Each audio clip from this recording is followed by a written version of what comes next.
It was 3 a.m. on a Tuesday when the system finally buckled. A single, critical error message plastered across the console window. Context overload, abort. For 6 weeks, that warning had been a ghost in the machine, something the engineering team ignored because it shipped. But tonight, it wasn't just a flicker, it was a hard stop. The entire automation pipeline, designed to handle thousands of complex AI routing decisions per hour, flatlined. Every hour of downtime meant thousands of dollars in lost opportunity and a reputation crumbling. We built the system around GPT-4o, betting everything on its raw intelligence for dynamic tool selection. The goal was audacious: an autonomous agent capable of orchestrating an entire backend without human oversight, routing queries, fetching data, and triggering microservices based on intent. It was supposed to be the ultimate leverage, separating us from operators still stuck in manual processes. But we discovered GPT-4o, for all its power, was a blunt instrument for fine-grained, repetitive tasks. This wasn't about its capability, it was about its efficiency for this specific workload. The problem wasn't a single bug. It was a compounding friction, a slow, operational bleed. For every 100 API calls, 5 returned incorrect tool selections, forcing a costly rerun or a complete pipeline restart. Multiplied by tens of thousands of daily actions, GPT-4o's sheer processing weight, while impressive for novel problems, was a liability for simple, common function calls. The context window, filled with dozens of potential tool descriptions, was just too much for tasks that should be instantaneous.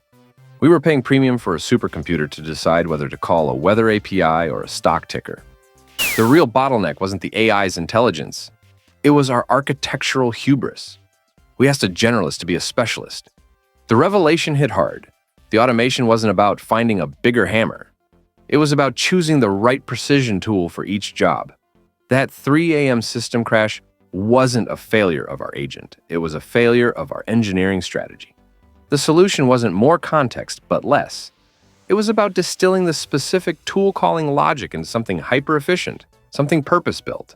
We rerouted the specific high-frequency tool calling tasks to something new, a 26 million parameter distilled model called Needle. This wasn't a replacement for GPT-4o, but a surgical enhancement. Needle, running locally, handled the critical function call routing, executing those decisions in milliseconds, not seconds. Think of it, a model 400 times smaller than Gemini 1.5, yet outperforming it in pure, consistent routing accuracy for our specific use case. Our architecture transformed. Less time spent inferring, more time executing. API costs dropped by 80% overnight. Latency for critical paths evaporated. By midweek, that dreaded 3 a.m. context overload. Abort. Error was history. The system hummed, silent and relentless, fulfilling its mission without human intervention. We had shifted from prompting a monolith to orchestrating a symphony of specialized agents. This wasn't just about saving money or boosting speed. It was about achieving a deeper, more robust form of operational autonomy. The system ran, not because we forced it, but because we finally understood what it truly needed. This isn't really about a new model. It's about a fundamental shift in how you architect for AI leverage, moving from blind dependency to surgical precision. It's about understanding that the biggest models aren't always the best tools. But this was only version 2. We refined the chaining logic even further. That drops this Friday. This isn't really about a new model. It's about a fundamental shift in how you architect for AI leverage. Anchor. Context overload. Abort.